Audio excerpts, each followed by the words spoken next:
Hulls रहा माटी का कण कण, उमड़ रही रसधार है। त्योहारों का देश हमारा, हमको इससे प्यार है। मन भावन सावन आते ही हरियाली छा जाती है।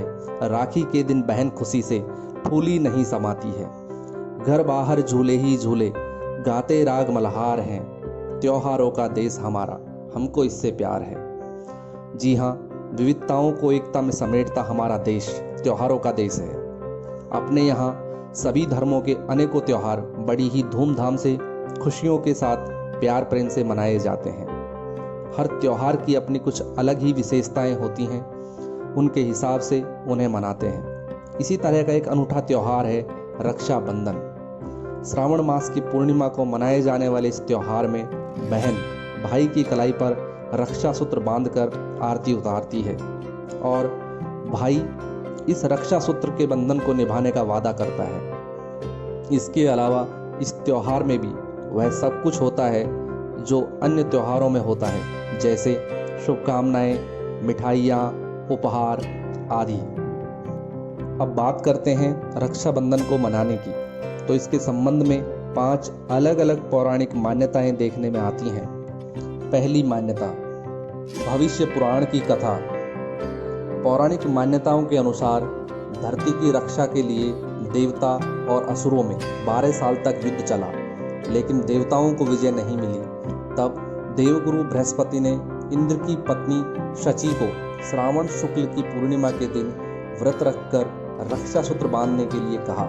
इंद्राणी ने वह रक्षा सूत्र इंद्र की दाहिनी कलाई में बांधा और फिर देवताओं ने असुरों को पराजित कर विजय हासिल की। दूसरी मान्यता, वामन अवतार कथा। एक बार भगवान विष्णु असुरों के राजा बलि के दान धर्म से बहुत प्रसन्न हुए और उन्होंने बलि से वरदान मांगने के लिए कहा। तब बलि ने उनसे पाताल लोक में बसने का वरदान मांगा। भगवान विष्णु के पाताल लोक चले जाने से माता लक्ष्मी और सभी देवता बहुत चिंतित हुए। तब माँ ने लक्ष्मी गरीब स्त्री के वेश में पाताल लोक जाकर बलि को राखी बांधी और भगवान विष्णु को वहां से वापस ले जाने का वचन मांगा। उस दिन श्रावण मास की पूर्णिमा थी, तभी से रक्षाबंधन मनाया जाता है। तीसरी मान्यता, द्रौपदी और श्री कृष्ण की कथा। महाभारत काल में कृष्ण और द्रौपदी को भाई बहन माना जाता है। पौराणिक मान्यताओं के अनुसार शिशुपाल का वध करते समय भगवान कृष्ण की तर्जनी उंगली कट गई थी। तब द्रौपदी ने अपनी साड़ी फाड़कर उनकी अंगुली पर पट्टी बांधी थी। उस दिन श्रावण पूर्णिमा का दिन था, तभी से रक्षाबंधन श्रावण पूर्णिमा को मनाया जाता है। कृष्ण ने एक भाई का फर्ज निभाते हुए चीर हरण के समय द्रौपदी की रक्षा की थी। चौथी मान्यता, बादशाह हुमायूं और कर्णावती की कथा। रक्षाबंधन पर हुमायूं और रानी कर्णावती की कथा सबसे अधिक याद की जाती है। कहा जाता है कि राणा सांगा की विधवा पत्नी कर्णावती ने हुमायूं को राखी भेजकर चित्तौड़ की रक्षा करने का वचन मांगा था।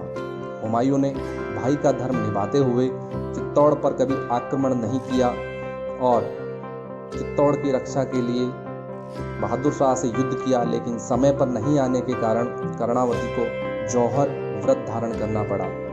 पांचवी मान्यता, सिकंदर और पुरु की कथा। इतिहास के अनुसार राजा पौरस को सिकंदर की पत्नी ने राखी बांधकर निस्सुहाग की रक्षा का वचन मांगा था।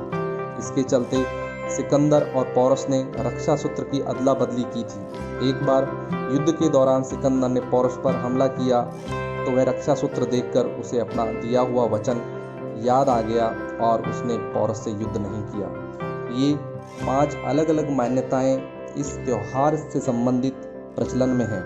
आप कोई भी मान्यता को मानते हो, त्योहार का मूल स्वरूप वही परंपरागत है। इस बार 2020 में यह त्योहार हमारे लिए रक्षा की चुनौती के रूप में आया है, जिसे हमको समझदारी से स्वीकार करना चाहिए। इस बार भले ही साथ मिलकर आज आकर हम त्योहार नहीं मना पा रहे हों, लेकिन इससे त्योहार का महत्व और आपसी प्यार कम नहीं होता, बल्कि जिम्मेदारी और अधिक बढ़ जाती है। इसलिए अपने आप को सुरक्षित रखते हुए प्यार के इस पवित्र बंधन को निभाने का वादा करें और ईश्वर से दुआ करें कि सब कुछ जल्द ही ठीक हो जाए। इन्हीं शुभकामनाओं के साथ आपको रक्षाबंधन की ढेरों शुभकामनाएं। धन्यवाद।